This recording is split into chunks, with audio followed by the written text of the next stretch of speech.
So the day of the wedding had arrived, and everything had been made ready. Now, Ernie and Bobby Lee just had a good time that day. They went swimming and enjoyed being in the Dixons' beautiful big house, while we women and girls were very busy getting our hair done and all of the last minute things we had to do. And Drusilla helped me do all of my business and getting my bag ready and everything. And the time came for us to go to the church. So my father went down first and went to the ice house. And he got the candles and took them over, put them in their stands. And then, just before time for my mother to come in, the ushers went down to the front and lighted the candles. They all lighted beautifully, and they stayed lighting through the whole ceremony, just as my father had predicted, and Miss Charler was shocked. So, I was dressed in my wedding gown, and we rode to the church and waited in the foyer for our turn to walk down the aisle.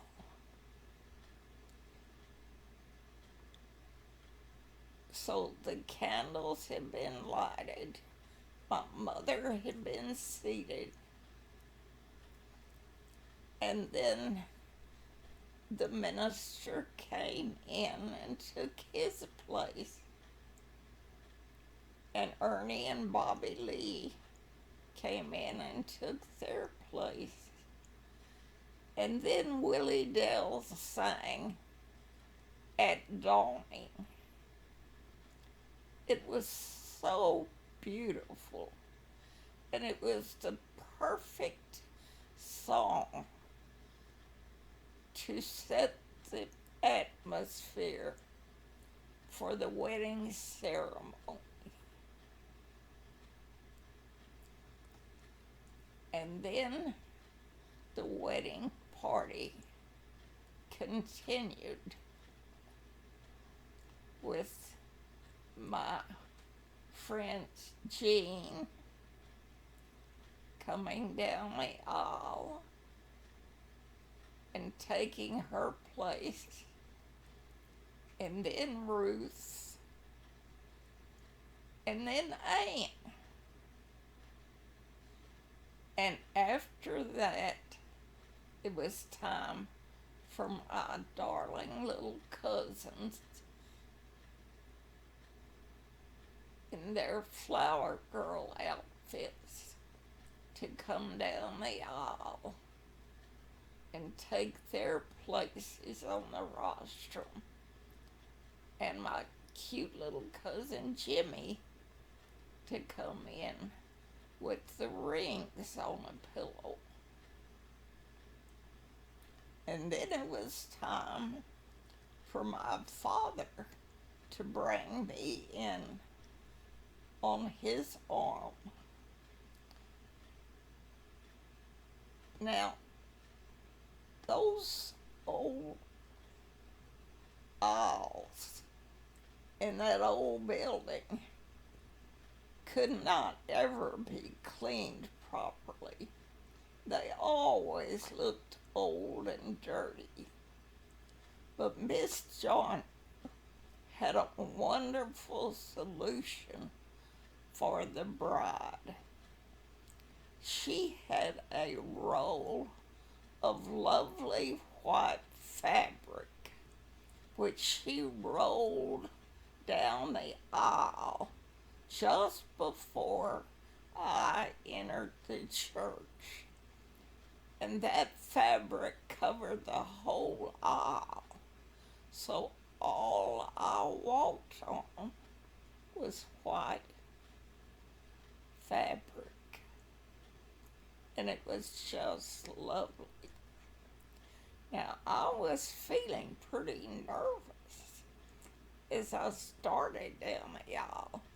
But when I saw Ernie and saw how he was smiling and seemed so relaxed, that helped me to relax and to be able to enjoy my wedding. And so I went down the aisle on my father's arm, and he helped me up the steps to the rostrum. And then the minister conducted that wonderful, meaningful Presbyterian wedding ceremony.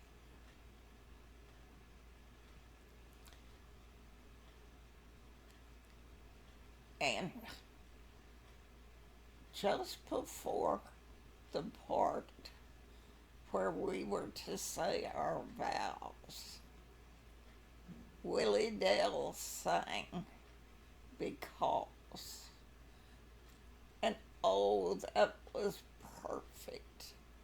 It was the perfect time to have that sung. And it was so meaningful, and I was so touched by it. And I know Ernie was too. And so we said our vows, and we exchanged our rings.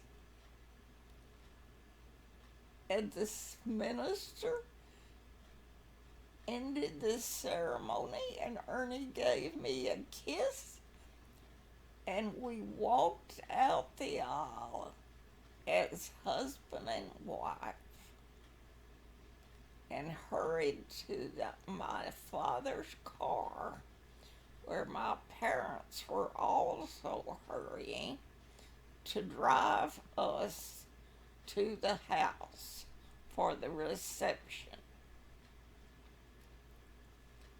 And we got there just in time to go into the house and get in line for the receiving line. And my uncles arrived, and they would be standing on the front porch to greet people and to direct them toward the door to the den, where my parents and I would be standing to greet people. And my other attendants from the wedding would arrive and would be standing in the living room to greet people along with the other members of the house party.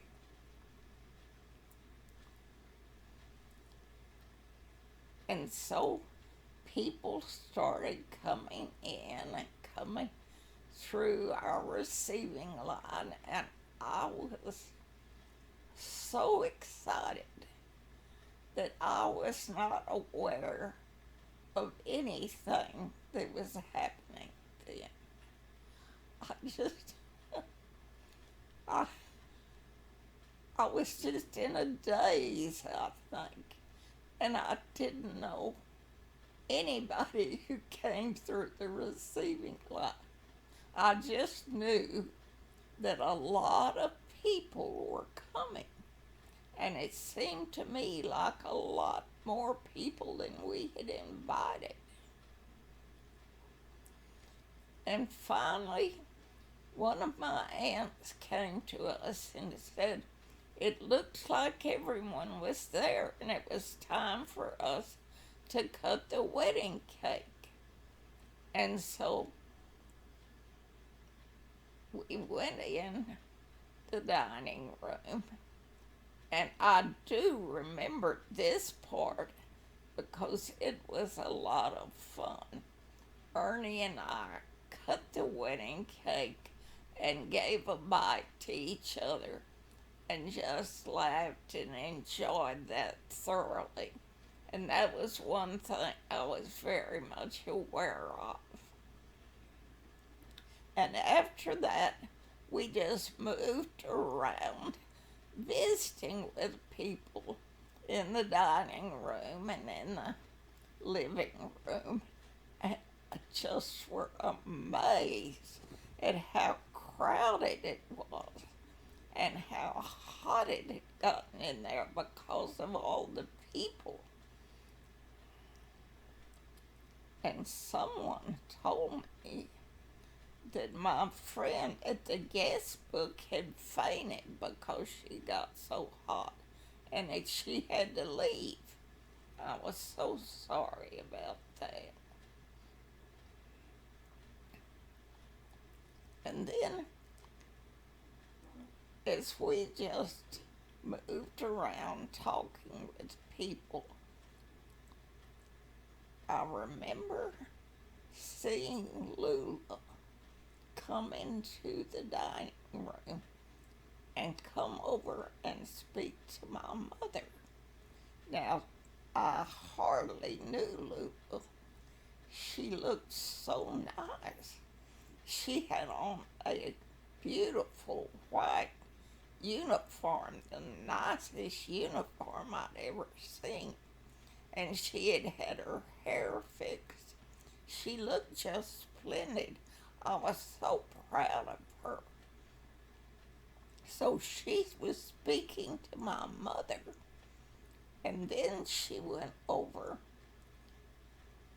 with my mother to my aunt who was cutting the wedding cake, and they talked for a minute.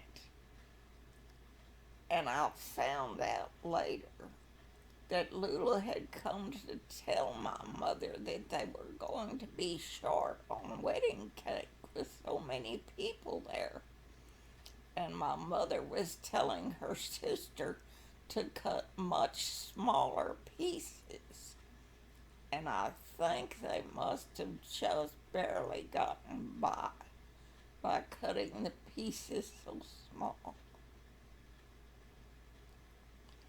So, after that, as we moved on around the room and talking with people, there was drama going on out in the front yard as well. My two little cousins, Linda and Sandra, were dancing on the front lawn and singing my Alice Blue Gown. And Sandra told me later that they felt like they were in fairyland and they were having the time of their life. And it made me so happy to know that they had had such a good time at my wedding. And also, out in the front of the house was a man sitting in a car.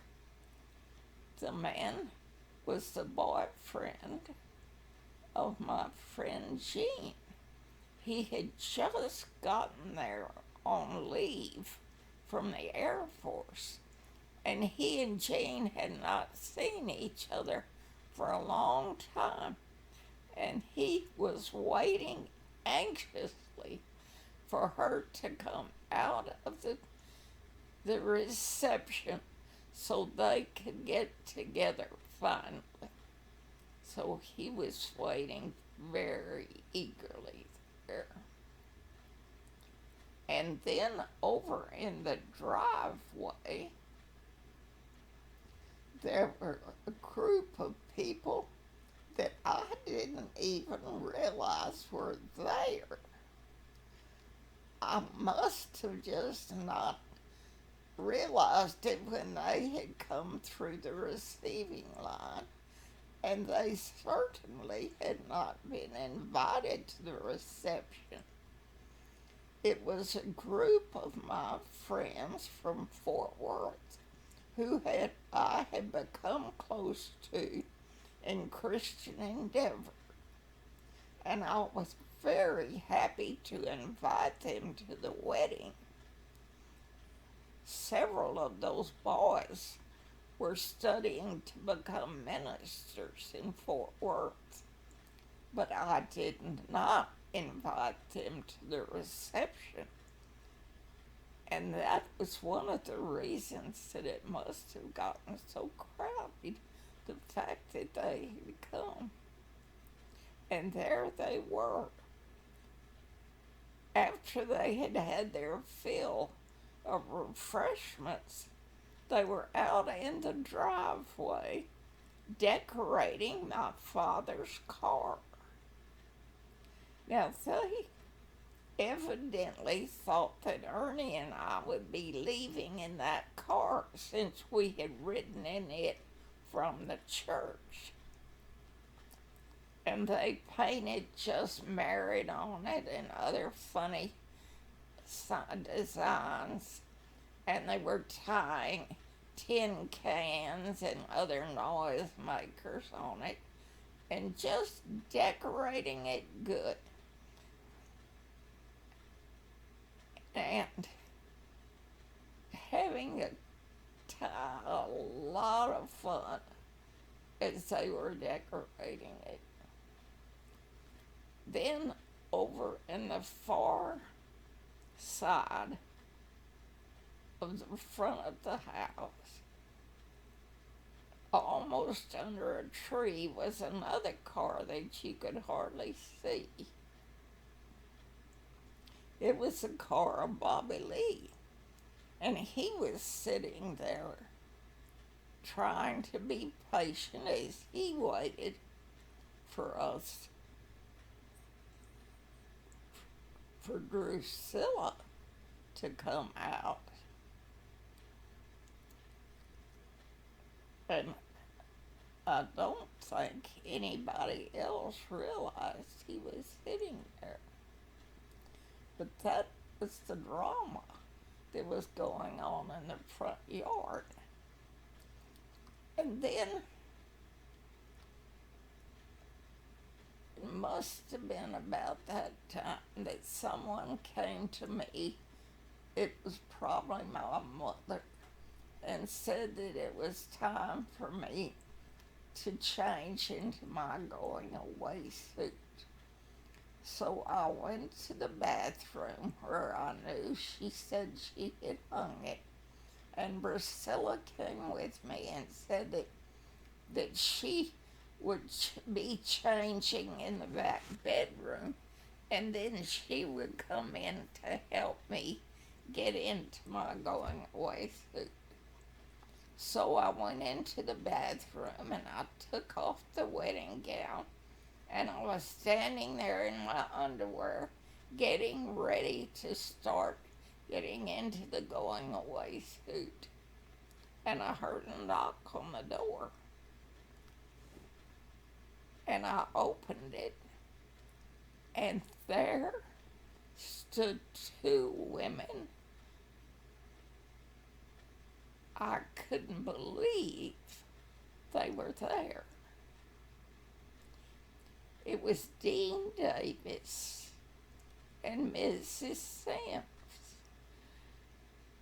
Now, I had invited them to the wedding and the reception to show my love and respect for them, but I never, ever expected them to come to the wedding, much less to come to the reception. And there they were, and there I was, standing in my underwear, in a state of shock. and they were smiling so big. I don't think I had ever seen Miss Sims smile like that. And Dean Davis, I had only seen her smiling like that when she was getting ready to go out with her friend. So they seemed so happy.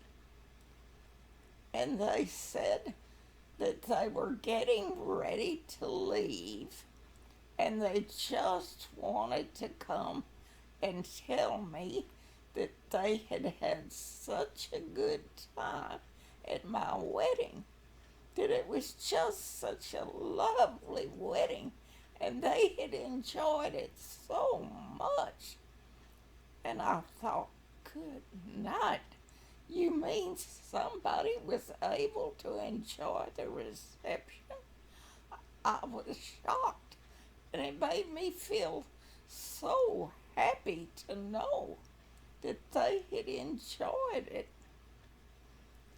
And they went on saying they just were raving about how wonderful everything was, and how they were so glad I had invited them and they had had such a good time.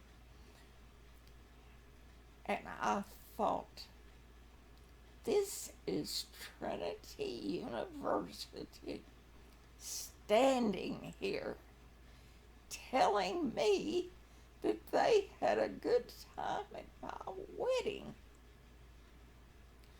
And I'm standing before them in my underwear.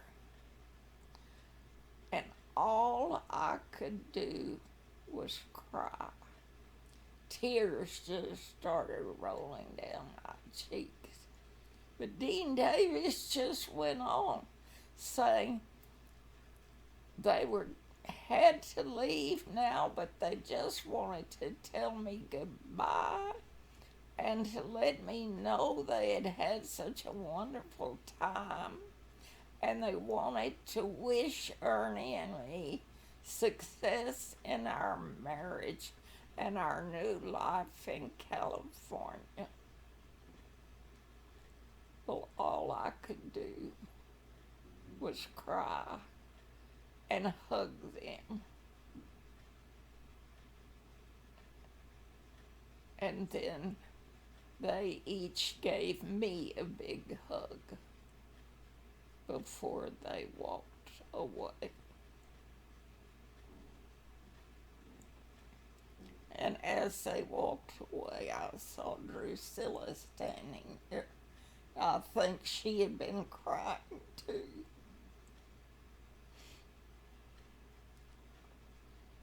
It was such an emotional experience. So then she took me in the bathroom, and I think I was still in a daze, and she helped me put on the pretty pink suit that my mother had chosen for me, and the navy blue hat and navy blue shoes. She got me all ready, and then she opened the door, and Ernie was standing there, and he was waiting to lead me to my parents to say goodbye to them, which we did. And then we started out the front door and waved back to the people that were behind us, and it looked like everybody seemed to be trying to follow us outside and to watch us as we left. And we walked on out on the porch and out into the yard, and people were still following us, and we kept going, but we were going in the wrong direction, people were saying. Why were we going over to the side that way? The decorated car was in the other direction, but we went in the side, and ran.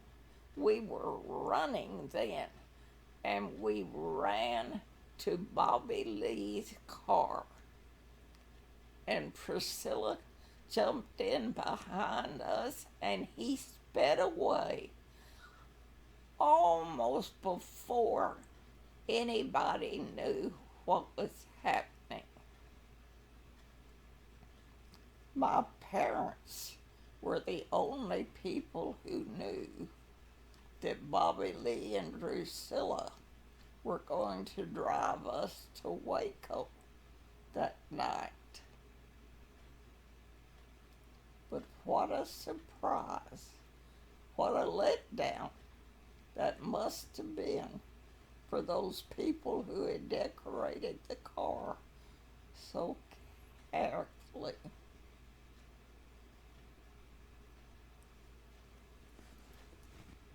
Now, we were going to Waco the next day because Ernie's father was a patient in the VA hospital there, and we went there to spend the day with him.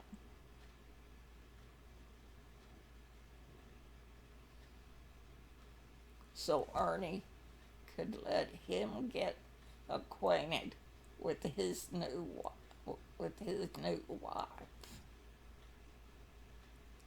And that night we took the train on to San Antonio. And there Ernie took me out from town to the nursing home where his mother was, and we spent time with her. And after this, we were ready to go to California to begin our new life as husband and wife. And off we went.